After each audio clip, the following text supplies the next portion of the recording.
Hello, hello, hello. Good morning.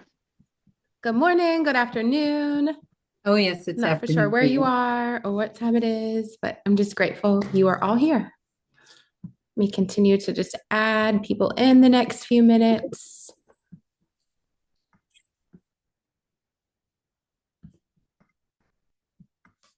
I know it is spring break week for a lot of people. My kids had spring break the first week of April, which I fretted at first, but we had beautiful weather and it was nobody else was on spring break. So we went to the beach and it was just like our own private beach there. So it was nice. And now I'm grateful I can like plug in and knock out my April. So let me get more people in. Who is here this week that missed week one? If you would raise your hand or just drop something in the chat. Okay, awesome. I hope to bring you some fire today. This week one was a lot of just mindset. Now we start the tactical things that'll really help move your business forward.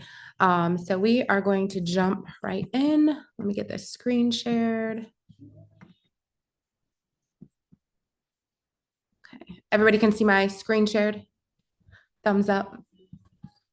If you would, go ahead and either drop in the chat or come off of mute and share what is one win that you've had since last week. And I'd really love for you to get off and like say it out loud. I think there's a beautiful thing in saying it out loud in front of people. Share your wins. Yeah, I'll share. Go ahead, Jennifer. Yeah. So I'm coming into this from a really different perspective. So the clarity piece Can you is guys really, hear her? can you hear me? Okay, I can hear you now, Jennifer. Tell me your win. Okay. So coming into this, the clarity piece is really big for me because where I'm at now versus maybe where I was last year, I really have to, turn the page and focus differently and the clarity piece and what you kind of the mindset and everything and the shift. Last week I was really like, wow, I really need to kind of, figure that piece out. Is it a vision board? Is it really diving into what do I want right now? Mhm. Last year was last year. This is a new time. So that clarity piece was huge for me. So I kind of dug in a little bit. I did an open house for a partner. I looked at my past clients. I kind of got the organization piece with templates and really trying to figure out where do I need to start, honestly. Mhm. So I think in this business, we can get so distracted by all the noise. But all that really matters is where are we at right now and where is it that we want to go and what's holding us back from getting us there. And that does mean we do have to slow down sometimes and say, what is it that I want in this season? And what's holding me back? And what are the actions I need to take to move forward? So kudos to you for doing that because that is the clarity is everything. You possibly cannot go anywhere if you don't know where it is you're going. So exactly. good job. I'm proud of you. Anybody else have any other wins? I can share one for you. Yeah, go ahead. Last week was the very first week that I started circle prospecting because, of course, I'm like most realtors where I'm afraid to pick up the phone and talk to people that I don't know. But I did my phone calls and I actually got an appointment the same week, although the gentleman wasn't ready to sell, but he didn't mind me dropping off a CMA to him. And he walked me through his house, and he's like an 80-year-old man who lost his wife and he wants to do some fix-ups. And it was just nice to make that connection to let him know that I wasn't trying to force myself down his throat, but that I will be, there to guide him through the process. And it was just nice to see that something that I'm still nervous about doing. Even today, I didn't do them yet, but that, I was able to go and talk to somebody about it. So that was a huge win for me. I love it. I think that first one is usually the hardest. And then it's being consistent and disciplined to continue to seek the wins is really the tipping point because anybody can win once, but how are you trying to win every day? And I would be safe to say if you spoke to the top people in any industry, not just real estate, the ones that are the most successful are the ones that are the most consistent, no matter what's going on in life. So, Chris, I would really challenge you to knock it out after this call today. Just like rip off the band-aid and jump in and start making those calls and look for another win. And one thing that I always say to myself, and this is going to segue us into like lead generating for listings, it can feel right? Calling people we don't know, calling people that may tell us no. One thing I've always said to myself, and I literally just came off of a listing appointment where I just like lived it. People need our help and are seeking us more than we realize. And oftentimes they're just afraid to pick up the phone. So I've always had the mindset, and I pray for it daily. Who is it that I can go bless today? And Lord, either bring the people to me or allow me to have enough confidence to seek it. And then when I pick up the phone to make calls, I'm thinking to myself, what potentially is this person who owns this house or this seller? What does their life look like? And what are they going through? And how can I help them? I just came off of a listing appointment in Mebane where I sat down with the seller. I could tell she was she inherited this house. I could tell she was just like drilling me with questions and like on the defense. And to me, I want to know, like, why are you drilling me with questions and on the defense? There's like a root cause below it all. Well, I knew she had lost her brother and I knew she was handling his estate. And she very much well could have just been that way because she's trying to handle everything before she goes back to Colorado. Halfway through the appointment, she looked at me and she says, I want to let you know too that I also lost my husband 6 months ago. So she lost her husband and her brother in the last 6 months. And she's all the way out in Colorado, and her house that she just inherited is here in North Carolina. And she's met with other agents, and nobody has sat down with her. And honestly, I can only help her to this level because I've been through it, and told her, like, you need to do this first. You need to get multiple copies of the death certificate, and you just need to grieve. You know, just because you're selling a house and going through all this doesn't mean you have to avoid what you're really going through. So by the end of my listing presentation with her, we were walking through the house and she looked at me and I shared with her, I lost my father. It's coming up on 2 years and I was the executor of his estate and I was out of North Carolina dealing with all of it, and was giving her tips throughout the process to know, like, I've been in your shoes. I know what you're going through. She looked at me, and this has nothing to do with real estate, but she asked me, like, are you okay now? And did you get help? And how did you go through the grieving process? And I literally just looked at her and I said, can we just pray? And she just like grabbed my hands and just like was a puddle of tears. Do you think I'm going to get that listing? I think sometimes we look at people as just selling houses. It's easier to pick up the phone when we think, how can we help and like bless somebody else today? What is it that they need me to do for them? How do I find people that are maybe struggling financially? How do I find people that are maybe grieving and need to sell a house and they're not? And sometimes people just sit on houses because they don't know what to do. And think if you would have picked up that phone and helped them and met them right where they were. So I think when you get up in the morning and you start thinking about lead generation and making phone calls to people that are scary, you need to think about, like, what are the life situations you've faced in a listing appointment before where you've stepped right in and helped them right where they were. It's not about calling people we don't know. It's calling people that we can help. And I think if you position your mindset around lead generation that way, it's a lot easier to pick up the phone and make contacts or go door knock people. Because every time I wake up and think those things and seek those things, I always run into somebody like in a life situation and I'm like, I know why God brought me here. Like, I know why I picked up that phone call. I know why I went on that listing appointment, because it's usually not about selling real estate. We have the ability to be so much more for people. And if you can approach your lead generation like that every day, like, you'll be more passionate and it won't be so scary because you really are helping people. And I remember when my dad passed away and my phone was getting blown up and I had people calling me, I was like, amen that these people are calling me and helping me, because I didn't know what to do, really. I didn't know if the laws were different in Ohio versus here. So just be mindful of that and just know that there's so many people that you can help. You just have to pray for it and seek it and go after it and make it come to life. Can you guys see my screen? Yes, no, I have my screen shared, so I can't see you guys either. Hold on. Let me go to my Zoom. Share screen again. I can see. You can see my presentation? Good. Okay. No, I can see your face. Oh, you can see my face. Okay, hold on. But now your presentation. Okay, is good. coming, I think. I got this new computer and I'm still not fluent in it, to be honest with you. Present. Okay, you can see my presentation now? Yeah, everybody's good. Okay. Yeah. Miss Kara's coming. So today our goals are to talk about what are top lead generation ideas that are actually working in today's market, not just general broad range, but what's working. We're going to review what a lead pipeline is and a lead calendar. And then I want us to collab and share more wins by the end of this and maybe commit to something that you're going to do over the next week. I know in our private Facebook group, I saw agents doing 2, 3, 5 listing appointments this past week. That is huge. Imagine if we all started doing that every single week. How different would our business look?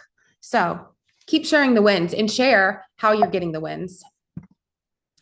So right now, and I took this information from our team, and then I reached out directly to the agents that actually got listing appointments this last week. And the biggest source of listings right now are Sphere, agent referrals, social media / communicating through social media, making contacts with the leads that we've gotten over the last 2 years, and golden letters. Right now in the chat, drop who is doing golden letters or any of these things and finding wins. Or has there been anything else that you've seen a massive success in for lead generating for listings year to date this year? Okay, we're going to go over what a golden letter is. Thank you for saying that, Miss Tracy. So essentially, we started doing golden letters in the middle of COVID when we had a buyer looking for a specific neighborhood. So what we would do is we would send out a golden letter saying, hello, we have a buyer that's interested in buying a home in your neighborhood. Are you or anyone that you know interested in selling? And then people would pick up the phone and call us, and we would get the listing. And if our buyer had not bought anything, we would then represent the buyer on the buyer side too. We're just doing it again. And sometimes we have buyers and sometimes we don't. But what we're doing is we're sending golden letters out to the neighborhoods that we want to get listings in, or that we see have a high turnover rate, or just a neighborhood that we sell a lot in. And what it's doing is it prompts people to call us. What we're finding in our little area is not everybody wants to go on market right now, but they would be willing to sell to somebody off market. Right now, I believe we have like 6 what we consider exclusive off-market transactions where we either went on listing appointments and we knew the seller wanted to sell, or we've sent golden letters out to a neighborhood and found somebody that wanted to sell off-market and played matchmaker with our buyers that we have within our lead pipeline. And if you have a team, this is where you can capture a lot of market share. What we do as a team, or what I would tell you to do with your EXP regional, or if you're a part of another, we'll talk more about off market too. If you're part of a market center and you guys are allowed to do off market exclusives, is I would get your people together that are within your brokerage that you can market to and let them know these are the listings I have that would sell if I had a buyer for them, but they don't want to go on market. We get them under contract in what's considered an exclusive off-market listing that allows us to market them off-market through our Zen list and through word of mouth to other agents that are in our EXP brokerage or within our team. And what that does is it allows you to keep the listings, but it allows you to offer a service that's considered what I would like more of a private listing to sellers that don't want to go on market, that don't want to have a million people through their house. But what it also allows us to do is it allows us to cater to the time frame of everybody's needs. So recently we had one seller that wanted to sell. We knew they wanted to sell, but they didn't want to go on market until they found something, and they could buy without selling. Well, we knew they wanted to sell. Well, we had another Sphere buyer come to us, and they were a perfect match for our listing that we knew wanted to sell. So we got them under contract first and said, just be patient, allow us to find this seller a house, which we did. Well, in the meantime, this set of buyers also needed to sell their house. So we're representing both sides. It closes next Friday, and I don't usually like to talk about things until it's a done deal, but we represented both sides for the buyer on the first house. That's $1 million in GCI. $1 million in volume. The second transaction is like $1.2 million in volume. And the third one is about 725. So we have about, $3 million in volume that we all did off market by just knowing what each one of our sellers and buyers was looking for. And we did it all exclusively. So when you're able to collaborate with other people within your market center, your brokerage, or your team and bring deals together like that, it allows you to keep market share. And it allows you to really make the dominoes happen. Because what we were realizing is we had a lot of people that wanted to sell but weren't selling because there wasn't anything on the market for them. So what we started to do is send golden letters and talk to our Sphere and post urgent buyer needs on social media. And then people started reaching out to us. So then we took the listing, but we also had a buyer for it too. So it was like a huge win-win and huge aha. So that's really our little niche of finding off markets, collaborating with other agents within our brokerage, and bringing deals together. Is anybody else doing that at a high level? We just got our mind wrapped around it recently, but it's huge, especially in little markets and niches that not everybody wants everybody walking through their house. It can be a huge, huge thing for you. Okay, so let's dive into what we are doing to get these things. So our sphere touches, which is where we're getting a lot of our business, is that the only reason they went off market? They went off market because they didn't want people walking through their house, but they also were not ready to go on market because there wasn't anything else on market for them to buy. So in the meantime of us getting them an exclusive off market, we were finding them a house to buy. And right now we're definitely in a market where it's taking that. It's taking finding somebody a house because the inventory is just not where it's at. So we just have built up our pipeline to figure out like who would sell if the perfect house came on the market, but what are they looking for? What's that perfect house look like? And then we're being aggressive and going and finding it. So sphere touches. Let's share some things that we're doing. And I would love for you guys to share some things that you're doing for your sphere touches. We've created essentially what's called a VIP club. A VIP club is anybody that sold with us before or anybody that consistently sends us referrals. These are people that we touch on a monthly basis. They get quarterly gifts. If they send us a referral, what we do is we buy them a gift card to go out to a nice dinner. One of my clients it's been 2 years ago now, sent me 3 deals in 1 year. He's my financial advisor. He sent me 3 deals in 1 year that was like $2.8 million in volume. The last transaction that he did for me that year, I got him a nice Louis Vuitton gift delivered to him. I think we sometimes don't realize the people that pour into our business, we should thank more. And if you live in a little area and you're able to collaborate with other business owners that will refer you business, you need to pour into their business so it creates an understanding and a relationship with them that if anybody walks into their store or place of business or the people you bank with, if anybody comes to them looking for a real estate agent, they know to refer them to you. So create a little VIP club and name it something. Give them gifts at all the holidays. Definitely love on them. We have a little VIP party that we invite them to. That's like a nice luncheon. You know, these are people that we feel like are part of our business. If anybody says real estate around them, they bring them to us. And I started it off small. I first said, who are my top 10 people that have either done business with me repeatedly or own a business that I could collaborate with more? And what you're really doing in a small area is you're taking your influence and their influence in collaborating and making it a superpower, which can be huge. If they have a following of 10,000 people and they're sharing all your listings, don't think that they're not going to bring you business. And for whatever reason, other business owners are just seen in a community as trusting, as a person that people go to for recommendations. So they can be a great referral source for you. But in turn, you need to be featuring them on your social media, sending your people that you've done business with in your sphere, sending them to their business too. And it creates a win-win. It creates a collaboration that you both win in.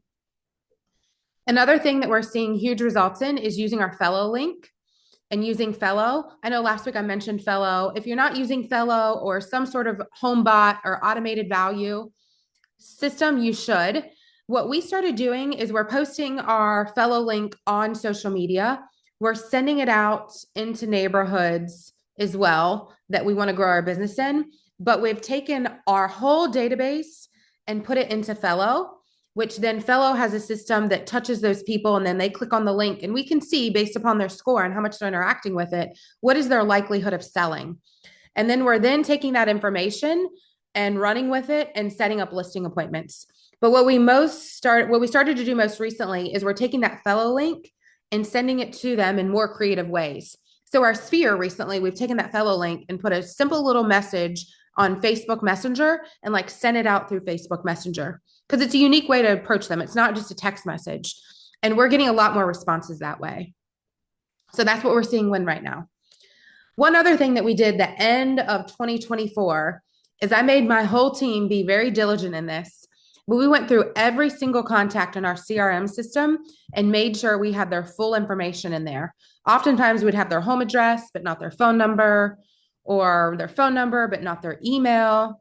Having their full contact information allows you to automate and touch and stay in front of these people a lot more through your CRM system versus you having to do it. And I know that seems like a very, very small thing to do, but since we've done that, we've had a lot more, I would say, higher quality leads from our sphere because I know we're actually staying in front of these people now.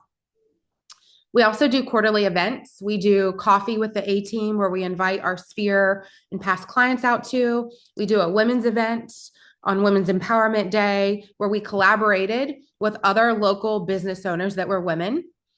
We got together, we had an event. Most of them have little boutiques or they paint or they do jewelry. We had 6 or 7 of them there. And then we invited our sphere and past clients out, along with inviting their sphere and people out to come do an exclusive like 2-hour shop at a local hotel. It was like outside in a little courtyard. All of our little boutique owners were there. And it was just a great time to see people, to interact with them. I think anytime you can get in front of your clients and it's not to say, hey, who do you know looking to buy or sell real estate? And you're able to like pour value into them. You know, that day we poured value into our business owners. We got them in front of new people that maybe didn't walk in their store yet.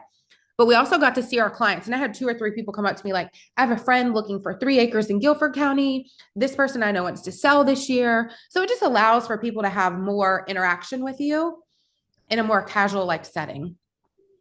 And most importantly, it keeps you in front of those people and creates top of mind awareness. And then we have a private page on social media too that we add all of our past clients to, that we communicate with them throughout the year. We drop our events in there. We say, hey, we're offering a free CMA. And we just want them to feel like they're part of us and our business. And I think anytime you do that, you just get them to engage with you more. Is there anything unique that you do that you touch your sphere that helps you generate business from your sphere, listing business? Feel free to come off mute and share. I would love for you guys too. I'm a feedback person. I love to interact. So I would love for y'all to. What are you doing? Go ahead. Hey, Liz. Well, I was licensed in Oregon for a long time, and now I'm in Arizona starting over. So I was actually just up there. I just got home yesterday. And while I was up there, I went and visited all of the clients that I had when I was active up there and did pop-bys and took pictures and said hello and did all the things because, you know, they still mean something to me, even though they're in a different state, because they're still going to refer me.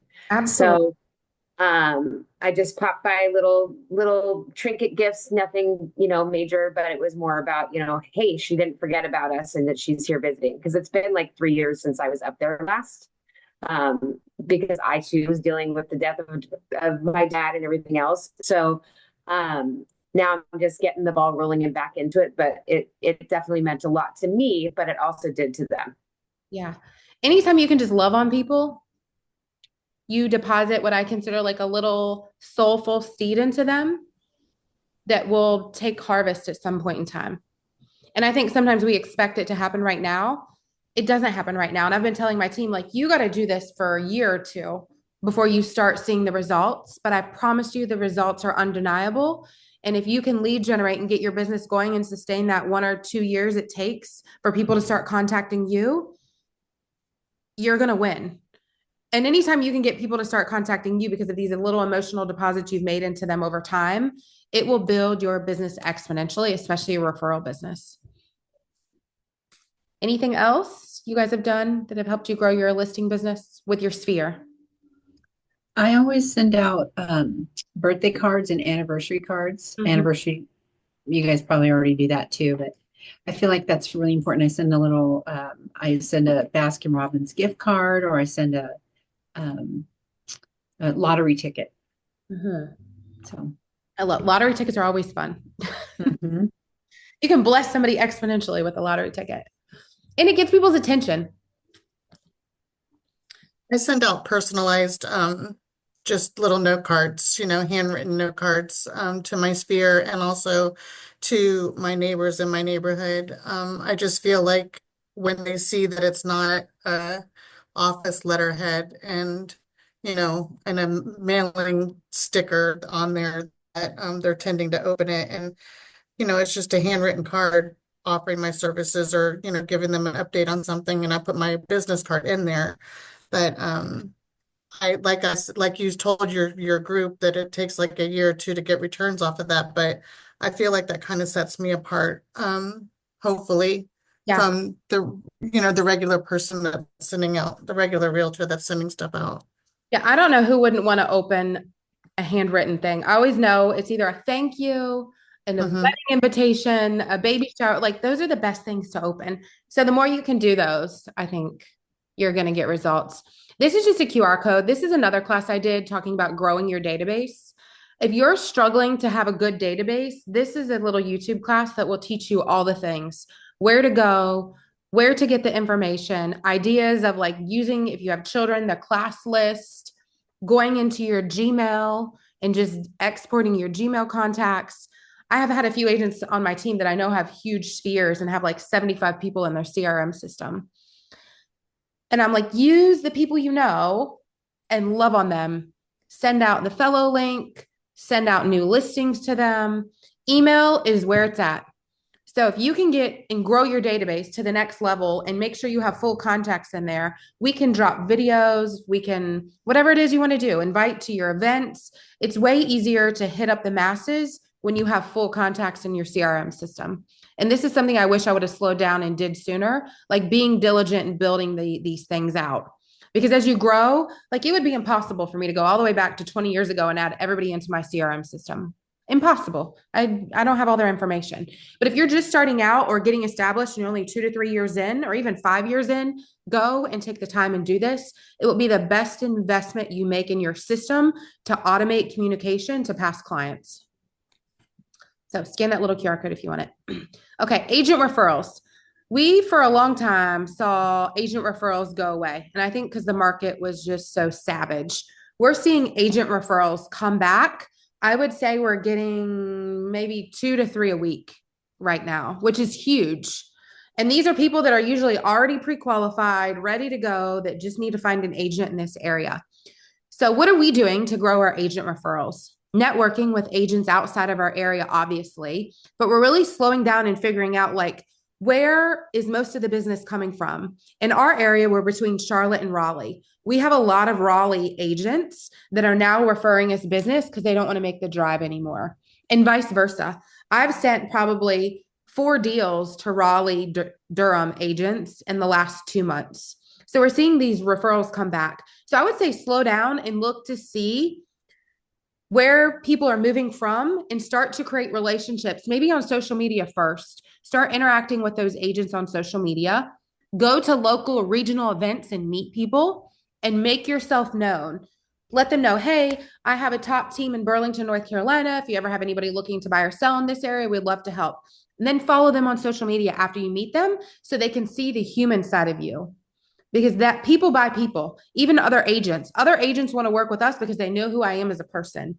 They see my values. They see what I stand for. They see that we're plugged into the community. And then share your wins that you have. There's so many agents that contact me that have followed me on social media that just says, I see how many houses you list in that area.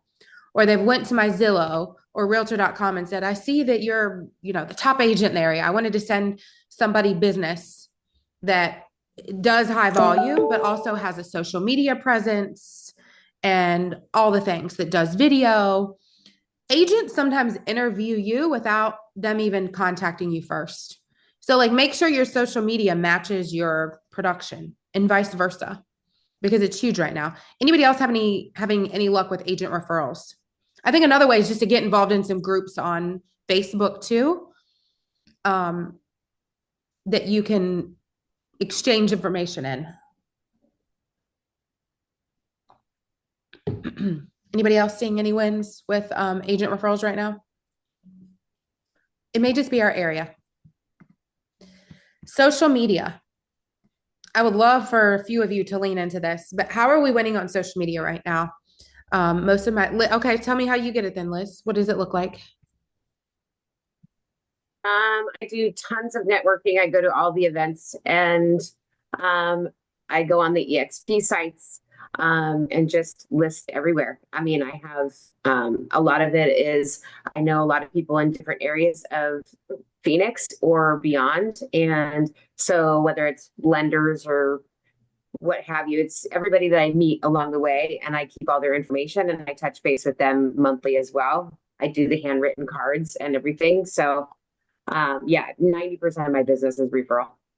I think it's huge when you're active on certain Facebook groups that you stay top of mind awareness with people, and then they see you and follow you and interact with you. And then they have somebody come that's looking for your area. It's like they want to choose you because they see who you are, and just you're active on, perception's everything.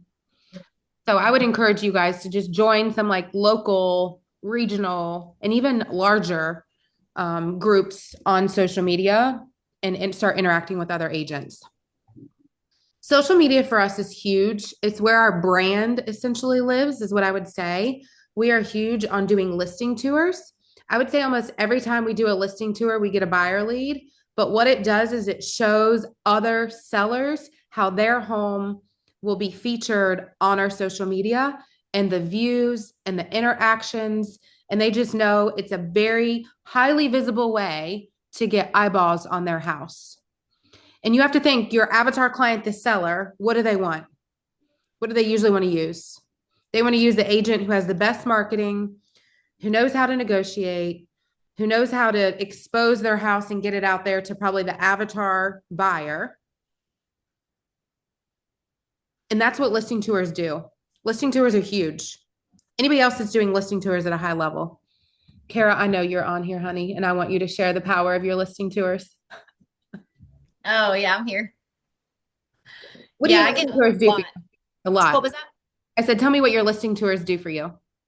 Oh my gosh, they've changed my whole business. I've been doing them for about 3.5 years. And I think that the main misconception is people think they have to have everything professional. And so I did them for about 2 years before I had a professional. I would just literally go in and take my phone. And this is when I would do lives. And I was like, hi guys, I'm going to take you through this tour. And I would just walk through. I had no balancer on my camera or my phone or anything.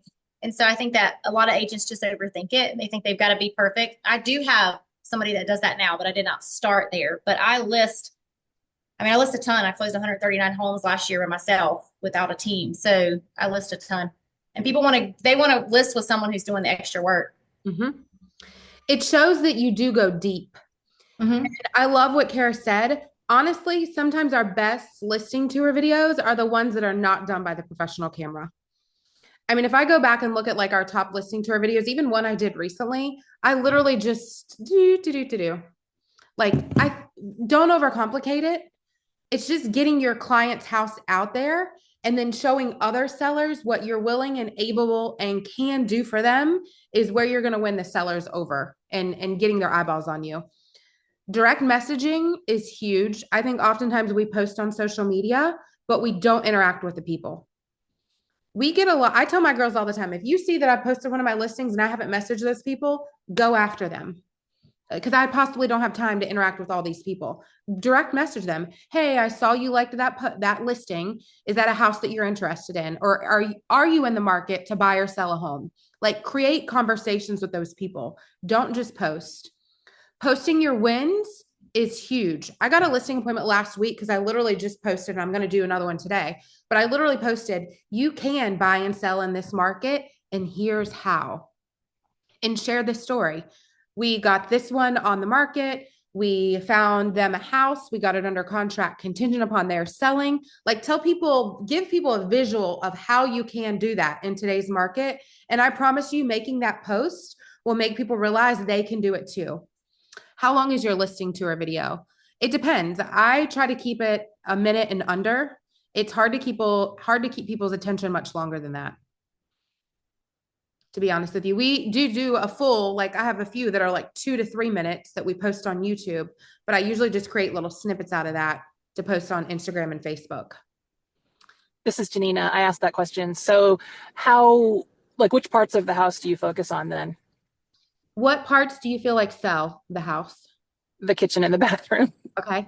I do the kitchens and the bathrooms. And if there's any special feature, like if it's on a golf course and has a beautiful view, or If it has a basement and other houses in this neighborhood don't have basements and it's a wow, I post that too. I don't go through the whole house. I just post like the main, what would make me fall in love with that house. And do you add captions? It depends. Sometimes yes, sometimes no. If it's a luxury house, no. We do like a luxury higher end video. If it's I would say an average price house, we may do captions on specific things that we want to point out that may not be like super visible to somebody, like the distance it is to the country club, things like that. Okay, thanks. Yeah, you're welcome. I think less is more, to be quite honest with you. And I think the more that you can make that house feel real, like they were walking through it and not trying to sell it to them, is the ones that you're going to get more interacting with. I've also, on a few of my luxury listings, like showed off the lifestyle. So I have one that I created, like my kids were in the video, and we had like cookies around the island in the kitchen. We went down to the basement and we're playing foosball. They were swinging outside on the swing set. Like that gets people to emotionally connect to the house.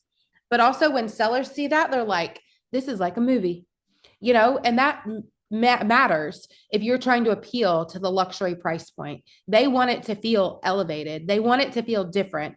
So my luxury videos usually cost me $1,500 to $2,500 to shoot, but we're usually there for hours, and there's usually talent involved, and it's usually just me and my kids, but it's a lot more orchestrated. But it's hard to show off a luxury house without showing off the lifestyle it provides. So on my luxury listings, I do more of like a luxury, what I would consider a lifestyle video, where my other normal listings, we just do more of like, what's the wow features of the house. Other wins on social media, just posting value, letting people know, like, these are the updates that you should do to your house to increase the value. These are the things you need to do to prepare your house to sell. What are like top paint colors that we use? I have people that have like followed me along and said, I saw this post of how you needed to deep clean, declutter, do a pre-inspection, use this paint color. We've done all that. Now we're ready to list with you. And they never have even called me until then. So like, it's amazing to see sometimes just the value that you can pour into people to get them ready to sell. And all of a sudden they're going to come work with you and not even interview anybody else, because they've gone along in this relationship with you because you've consistently poured in the value that they were seeking, that they didn't have to go to Google for. Does that make sense? You've created the narrative for them and really given them a checklist and a to-do list of this is what you need to do to prepare your house for sale, even if you're a year or two out. That's huge. If you can allow your social media to do that for you, you don't always have to call 20 people a day. People are going to start calling you because you've given them the value information. Post your family and your why. I get the most interaction with my family posts, but I've learned to start tying it back to like, why is my family important? And what does real estate do for me? And anytime you can humanize yourself and show your values in life and what you stand for and who you are as a person, and then you show up in real life or they see you out in real life, that's part of the interview process to work with you. They want to work with you because of who you are. They've seen you win in real estate. They've seen you do these beautiful listing tours. They've seen you list the house and close the house in record time at a record price. But what really matters to them is, who are you as a person? What do you stand for? What are your beliefs? How are you plugged into your community? A lot of times people say, I don't want to post my personal stuff. People buy you. You got to post you more. You got to post more of what makes you you and why do you do these things? And then when you do succeed, what do you do? Do you give back to the community? All those things matter more than we even realize. And then again, we send our fellow link directly and post it on social media. And then sometimes I'll just say, hey, we are training a new agent. This was a huge one to get listings. We're training a new agent. I need 5 to 10 people to volunteer for us to do a CMA on your house. We've gotten listings like that. We've done the CMA for them. And all of a sudden they're like, I didn't know my house was worth that much. And I think the one guilty thing all of us agents assume is everybody knows the value of their home and everybody knows the real estate market's up. That's not true. I would say 75 to 80% of people truly don't know the actual value of their house. And Zillow's usually wrong. So reach out to people and start giving them the value of their home and see where it gets you. Old leads have been huge for us. I would be safe to say that in the last 30 days, we've probably scheduled 10 appointments off of touching base with old leads that came in the past 2 years. And this is on the selling side and the buying side. I think it's just very easy for us in our business to seek after the newest lead coming in and the one that's easy to convert. And really what you need to look at is who are people that I need to update their market analysis for that maybe met with me 2 years ago. Do I need to update them on what are recent homes that we've sold in that neighborhood? And sometimes I went back to them and say, hey, I know you were considering selling last year. I have a buyer that's now looking for a home like yours. Are you interested in selling? Here's an updated market analysis for you. Yeah, Kara just said, just took a listing almost a year in my database and got through on follow-up listing the week after next. It's huge. I promise you, you all have 5 or 6 listings sitting in your past appointments or sitting in your database.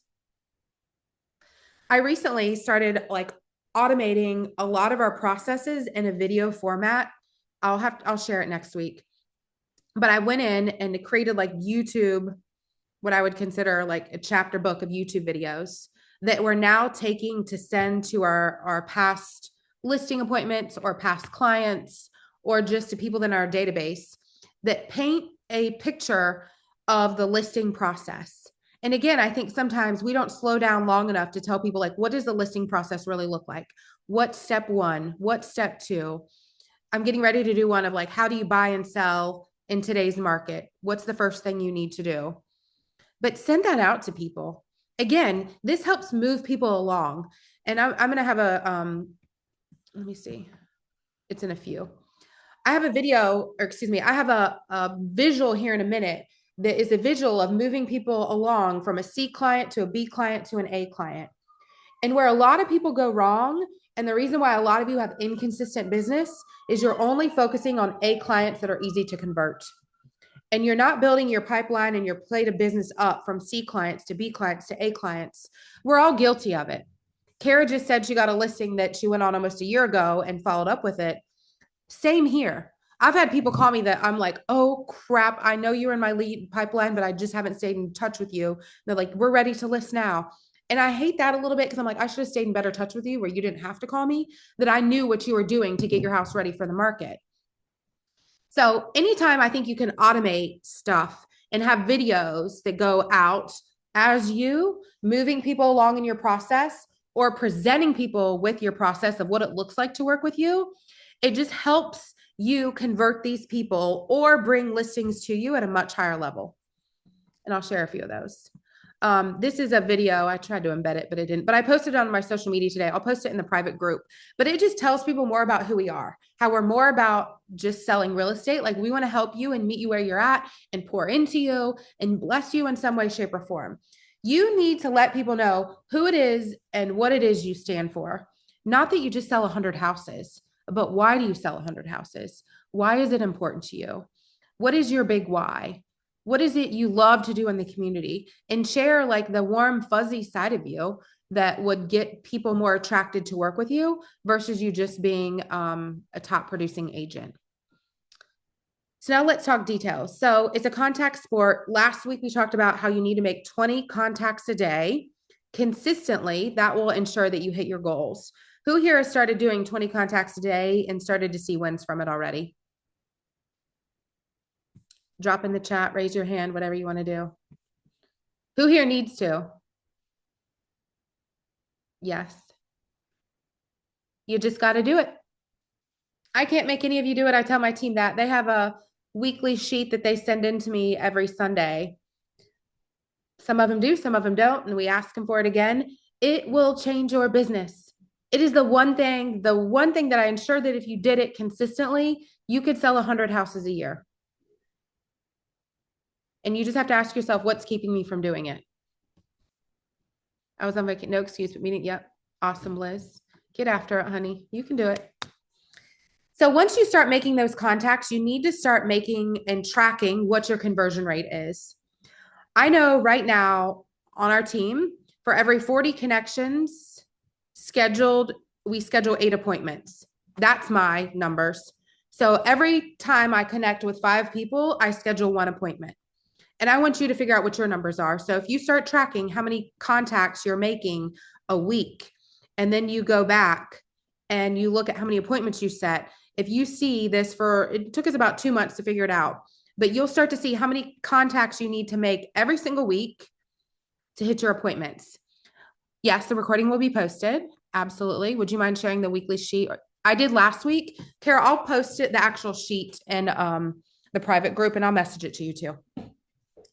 I know our team average is 15 contacts to one appointment. And it is different. When you had a more established growing business, it's going to take you less contacts to an appointment, because a lot of people you're going to be contacting are past clients or Sphere or people that already know you because you've built your brand. It's harder for the newer people that don't have a brand, that don't have a track record established.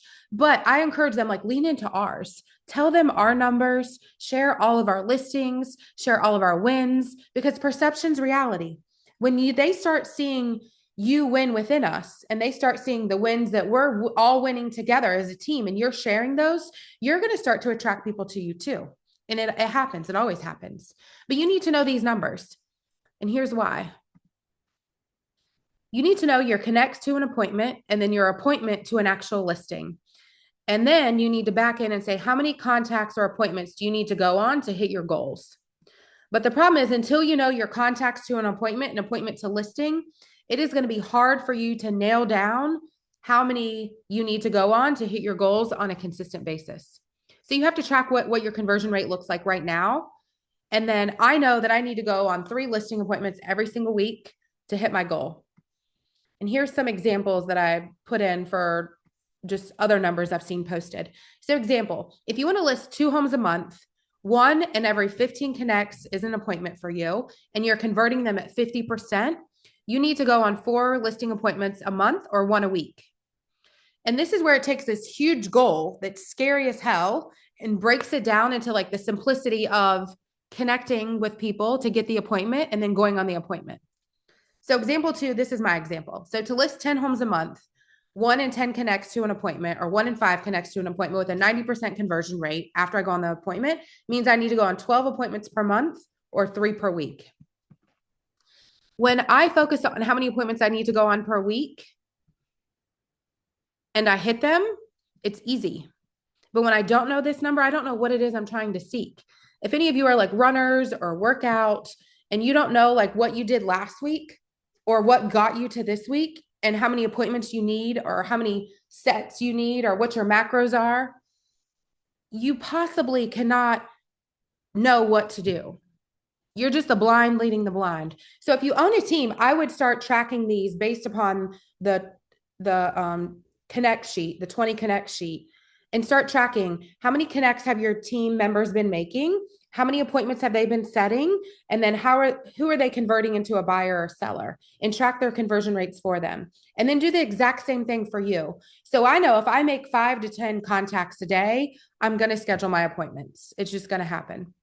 And by the time Friday comes, if I don't have that done, I'm not leaving my office until it happens. And I just live by that mindset. And if for whatever reason, it doesn't happen very often, I usually have them done by Wednesday or Thursday at the latest. And then my Friday, Saturday, Sunday, I can actually like chill and create some creative space or do some stuff with my family because I've hit my appointments. Just like your 20 contacts, your appointments are everything. And it's where the goal, that's the foundation of selling 100 plus houses a year begins. So your lead pipeline essentially is how many people do you need to have at all times in your lead pipeline to ensure that you hit your goals. And I'm a huge believer in this. You need to have 10 times your monthly goal in your pipeline at all times. So if you have a goal of helping 2 sellers per month, you need to have at least 20 sellers in your pipeline. If you have a goal of 10 sellers per month, you need 100 sellers in your pipeline, of which 10% of whatever's in your pipeline should be A sellers, meaning they should be looking to buy or sell within the next 30 days. So audit your pipeline. This is something I do on a weekly basis. Here's the progressional slew of moving clients through your pipeline, essentially. I would say most agents, until they have this aha, only focus on this. Your A clients that are ready to go in the next 30 to 60 days. Where the gold is and we're building a foundationally strong business that grows exponentially over the time, is really focusing a lot of your time on who are your B and C people that you need to continue to move forward. A lot of the times these B and C people fall off. And unless you have a huge social media following or some sort of system and process that stays in front of these people that gets them moving forward, or you're just very, very disciplined in your follow-up, these are going to be the people that you lose. But these are going to be the 10 to 15 to maybe 20% that you grow your business every year too. And I'm here to be transparent and telling you, like, this is something I was horrible at until the last year or two. And it's a huge focus for me now, especially leading other agents on my team, because it doesn't just become 10% of the business that I'm forgetting about. It becomes 10 to 20% of the business they're forgetting about.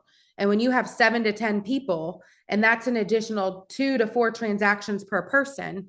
So let's say on average, me, it's an additional 10 transactions. For them, it's, let's say, 2 transactions.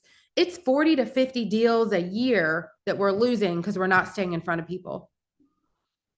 And in my world, that's, you know, I don't even know. Let me figure out the math. So let's say we lose 20 deals times 340,000 times 0.03. That's, you know, roughly $250,000 in GCI out the door. And that number grows as you grow, as the agents on your team grow. I mean, think about how much profit that could be. If I'm profiting, you know, I know on average on the listing side of things, we profit about $2,900 per transaction on average between mine and the teams. That's an average. That, if that's 20 sellers, that's a significant amount of money that we're just leaving on the table. We've already captured the people. We're just not staying in front of them to convert them and move them along. This is what takes your business to the next level, is paying attention to these details. So create a visual for your team. Yes, it's easy to focus on these people, but who are the B and C people that I need to create a system around to stay in front of them? Where are they at? What's next? How do I move them forward? Is there a vendor I need to get in touch with them? And in the future, I'm going to go over our listing guide, but it really pinpoints the biggest pain point for most sellers is getting their house ready. And we've realized that. We now have an option where we charge them a little bit more on compensation, but we help them get their house ready. And then it takes our B and C people and moves them along a lot faster. So tools we use, I literally have a basic spreadsheet, which I'm going to show you, that I keep myself organized. We use Sisu, which is really like a lead pipeline and transaction tracker, KV Core, which is our CRM system, and then a pipeline calendar, which gives you a visual throughout the year. Where are you at in regards to listings and when they're coming, and or buyers and when they're potentially going to close? So like right now, this is my listing pipeline. I know that I have a few people that are 1 to 2 years out that I've met with recently. They're just going to be cleaned off of this and dumped in Sisu. But I have a lot of people that are listing in April. I have I think like 6 or 7. I just confirmed 2 or 3 more on Friday that are coming in May.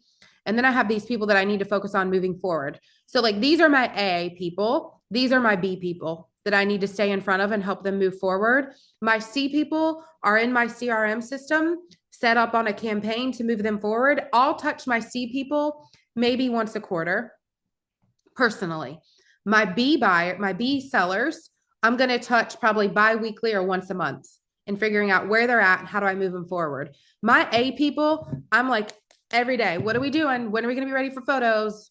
Has this repair been done? Or speaking with the vendors that I've helped coordinate to do the repairs to see when are we going to be ready for photos to get on the market.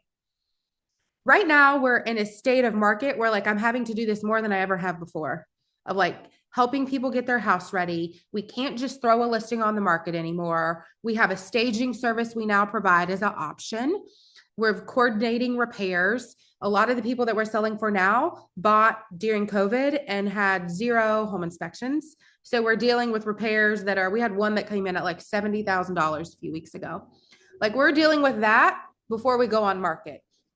We were the buyer on the buying side of this side. But if I was a seller, I never want a seller to experience that.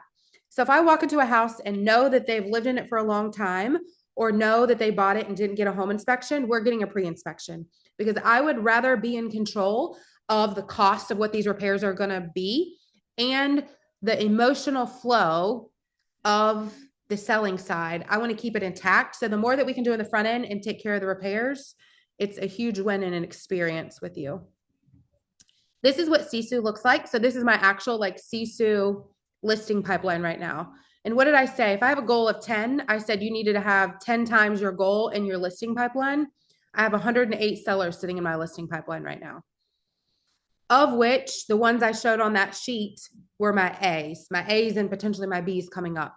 Everybody else is in here and in my CRM system being touched on a campaign. This is what helps you, and you can see like the numbers up in here.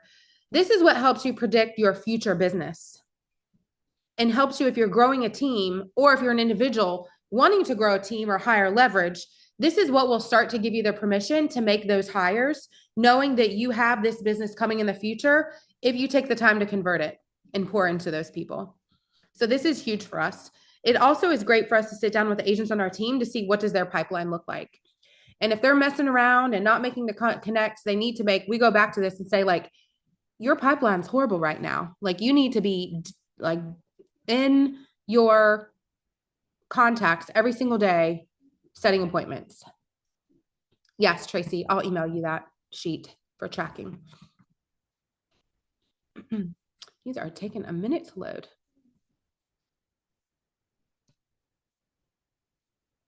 And then this is our pipeline calendar, which is a QR code. Scan this because I would love for you guys to download this. This is what will give you a visual of what sellers you have coming when. And for me, if I have a goal of 10, when I'm plugging it into my pipeline calendar, I can see like in April, I've already hit my goal of taking 10 listings. I already have 5 or 6 on my calendar for May. So now I'm finishing up and trying to convert some of those B people into maybe May, or some of my listing appointments I have over the next few weeks, converting them into May sellers. And then I start to work on my June. So it'll just flow through here. And you can do this for your agents on your team too, sellers and buyers. This can be used for both. But this shows you predictably what listings and or what buyers you have every single month. So then Mary Carol, our director of operations, does this for our whole team too.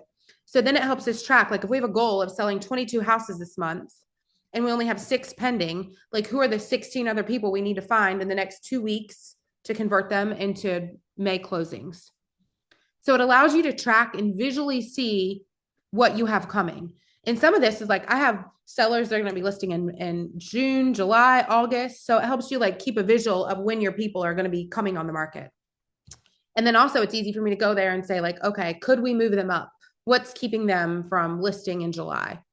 So it just gives you a calendar visual for your team.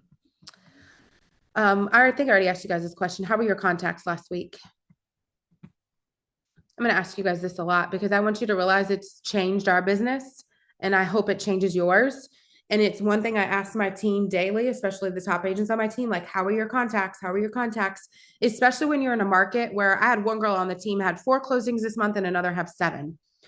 I never want them to have 7 and then 0. This is what they have to come back to. I don't care how busy you get. Your contacts are non-negotiable every single day of your life. You have got to make your contacts. So who's committed to making 20 contacts the next week? I love it. And a lot of them come to me and say, who am I going to connect with? Connect with your avatar sellers right now. Know that the buyers will come. Connect with people that would sell their house. Only focus on listing generation right now because there will be buyers that come out of it. And we also talked today in our morning huddle, like who are the people that can buy and sell right now? It's not usually the first-time buyers. It's a hard market for first-time buyers. Focus on second-time buyers, people that have a house, people that have equity, people that are not as affected by these interest rates, and get in front of them. Door knock, message them on Facebook, do a free CMA for them, especially if they bought the market 2 years plus, and just drop. That's where you can make your connects. And just to remind you, a connect is a 2-way conversation with somebody about real estate. Here is the 20, look at this. Here's the 20 connects a day. If anybody wants to scan this and download this. Do you have advice for very new brokers on how to develop a contact list outside of their obvious sphere? Open houses, door knocking. And I will say this to you too, Michelle. Your Facebook is also your CRM system. Start interacting and adding people on Facebook and on Instagram. And I would make it a goal of adding like 10 to 20 people a day on your Facebook and interact with them. And first start, like I would pick like, where's a neighborhood I want to get listings in? I would go into Facebook and start adding the people. Like just go through the GIS system and start adding those people on your Facebook. And then message them saying, hey, I've done a free market analysis for your house. It's vague. It's a broad range. I'm going to dive deep into what that looks like versus a true CMA, but I just send them numbers sometimes. Like, hey, I saw that you bought your house in 2021. I wanted to let you know that it's probably worth $375,000. I saw you bought it for $250,000. I have a buyer looking in your neighborhood if you're interested in selling, and just leave the ball in their court. I promise you will get a response. And I think sometimes we're just not that aggressive. But I mean, would any of you be mad if somebody reached out to you saying you have $150,000 in equity in your house, especially if you didn't know? I promise you the answer is no. So just do that more. Just be more intentional about telling people the things they want to hear.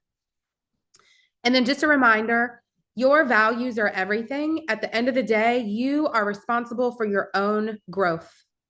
You have to own it. You have to own what's getting in your way, and you have to take action and grow yourself. You're in this class here today, which is growing you in some way, shape, or form. If you only take one thing away and go implement it and you get a new listing, that's a win. And just win more, continue to win, and collaborate with other people that are winning. And if you are winning, share. I know there's people winning on this call, which is why I called some of them out today, because I want them to share what's working for them. Because oftentimes what I don't think we value enough and realize is when we share how we're winning, we can help other people win. And that is a huge superpower to help other people win. You will win in return by sharing more. Here's all my personal contact information if anybody needs anything. I did a few just like coaching. 30 minutes I spent with people last week and just helped them dive into their business and saw what was getting in their way, talked through some things, gave some action items away. So I am doing 30-minute just quick little one-on-ones with you. If anybody needs help, I would love to just chat with you and help you work through something and help you grow your business in some way, shape, or form. But I want to be mindful of everybody's time. I know we're 3 minutes over. Drop some ahas or come off mute and tell me something that you're going to implement over this next week. And I'll look forward to seeing you guys win. Share your wins on our private Facebook group too. If you're not a part of that, join our private Facebook group as well. But what are you committing to over the next 7 days?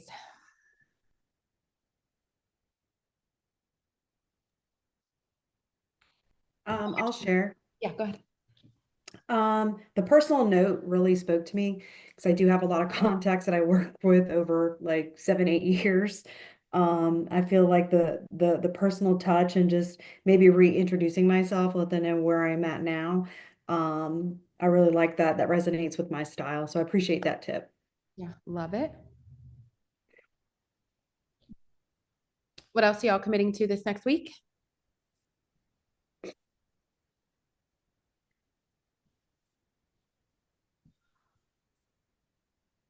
Anybody? Feel free to drop in the chat too if you don't want to come on and say it out loud. I'm definitely going to I'm definitely going to increase my online presence with social media. Back in January, I was making a video twice a week and I stopped doing that. So like you said, consistency is everything. I did a buyer video, a seller video, and I got a good response from that and I just stopped. Yeah. So there's a lot of things I just need to circle back and start doing again, and it's going to help. I think the biggest thing is we don't always have to do and learn something new. We just have to do and what we know consistently. Yeah. And whatever's working and winning, just keep doing it. We don't have to do anything bright, new, and crazy. We just have to keep doing what is working. And success is boring. It is doing the same thing over and over again, especially when you find the wins that makes the big wins happen. All right. Well, if anybody has anything else, feel free to drop in the chat or direct message me. And if anybody's like really stuck and needs a free little 30-minute coaching session, let me know. I would love to help you. But everybody go, have a fabulous week. Lots of success. Make your 20 connects a day. And I would love to hear some more wins next week. Take care.